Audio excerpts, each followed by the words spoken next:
అన్న ఒక టీ ఇవ్వండి. తమ్ముడు టీ 5 రూపాయలు కాదు అన్న, 10 రూపాయలు. కొంచెం అన్న అన్న. కొంచెం కాదు, ఏం రాస్తాం మేడం.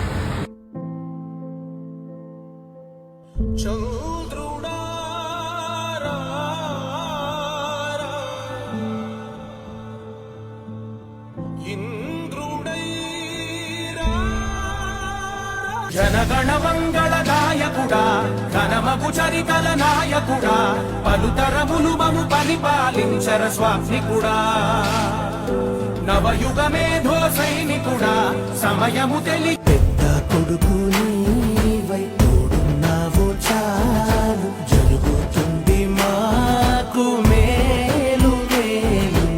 5 రూపాయలకి నా 5,000 నోట్లో వెళ్తున్నాయంటే అంతా చంద్రన్న దయ. నాయకుడా నాయ